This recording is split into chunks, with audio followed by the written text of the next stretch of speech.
Le flash avec vous, Émilie Dez. Bonjour Émilie. Bonjour Mélanie, bonjour à tous. 6 ans après la signature de l'accord de Paris, les dirigeants du monde entier se sont donné rendez-vous à Glasgow pour la COP26 avec une mission, accélérer les efforts contre le réchauffement climatique.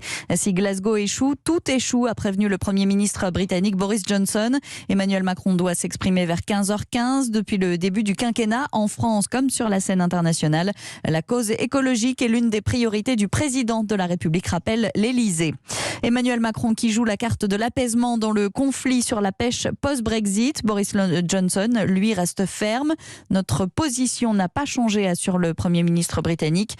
Si aucune avancée n'est constatée, la France appliquera dès demain des mesures de rétorsion. Les navires de pêche britanniques auront interdiction de débarquer leur cargaison dans les ports français et les contrôles douaniers de camions seront renforcés.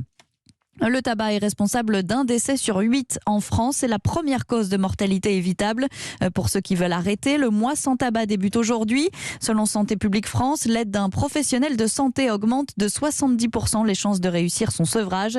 Un seul numéro, le 3989. Un homme de 30 ans a été tué par balle hier soir dans le nord de Marseille. La victime était inconnue judiciairement pour des faits de trafic de stupéfiants, assure la procureure de Marseille.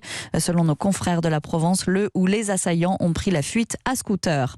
Ils n'ont plus donné signe de vie depuis mardi dernier. 3 alpinistes français de très haut niveau sont portés disparus après une avalanche au sommet de l'Everest. 2 jeunes âgés d'une vingtaine d'années et leur entraîneur. Les recherches se poursuivent aujourd'hui pour tenter de les retrouver.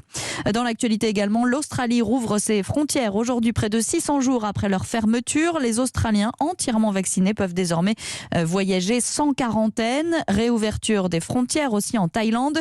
Les premiers touristes vaccinés ont atterri ce matin à Bangkok et sur l'île de Phuket. La pandémie de Covid a frappé de plein fouet l'économie du royaume avec une baisse de plus de 80% des arrivées de visiteurs internationaux. En Chine, en revanche, on referme Disneyland en tout cas. Le parc de Shanghai a baissé le rideau après la détection d'un seul cas de Covid chez un visiteur. La Chine, premier pays touché par le Covid dès la fin 2019 et premier pays à avoir maîtrisé l'épidémie dès le printemps 2020. Un mot de tennis avec le début aujourd'hui du Masters 1000 de Paris, un duo franco-français au programme. Hugo Gaston, je vais y arriver, affronte Arthur Rinderknecht. À suivre aujourd'hui Benoît Paire ou Adrian Manarino. Le numéro 1 mondial Novak Djokovic est exempté du premier tour comme les 7 autres premières têtes de série.